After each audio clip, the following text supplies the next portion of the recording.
بسم اللہ الرحمن الرحیم۔ حکیم لقمان فرماتے ہیں کہ توہمات کمزور ذہن لوگوں کے لیے مذہب کا درجہ رکھتی ہیں۔ پرانی روایتوں کو توڑنے کے لیے بڑی ہمت کی ضرورت پڑتی ہے۔ جو بندہ اپنے سے زیادہ طاقتور کے ساتھ زور آزمائی کرتا ہے وہ اپنے آپ کو تباہ کرتا ہے۔ جس دوست سے تمہیں کوئی مالی یا جسمانی، اخلاقی یا روحانی فائدہ نہیں پہنچتا وہ عملاً اور عقلاً دشمن کے قریب تر ہے۔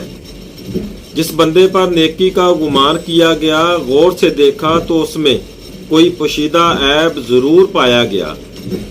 جب کسی پر اعتبار کرو تو پھر کامل طور پر کرو۔ اپنے آپ سے محبت کرنے والا رقیبوں سے محفوظ رہتا ہے۔ جو بندہ تمہارے سامنے تمہیں کڑوی سے کڑوی بات کہہ دے وہی سب سے اچھا دوست ہے۔ حسد ایک ایسی آگ ہے جو انسان کو جلا کر راکھ کر دیتی ہے اور دوسروں کو عداوت پر آمادہ کرتی ہے۔ تصوف کے کئی مقامات ہیں۔ اول توبہ، دوم رجوع اللہ، سوم زہد یعنی دنیا سے اجتناب۔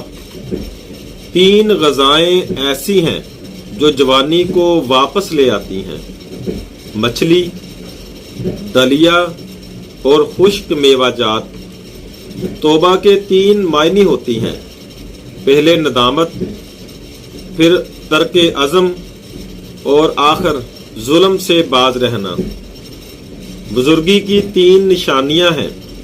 اول، دوسرے لوگ اسے بزرگ سمجھے، وہ اپنے تئیں بزرگ نہ جانے، اور آخری، جب مصیبتوں میں گر جائے تو سچائی کو نہ چھوڑے۔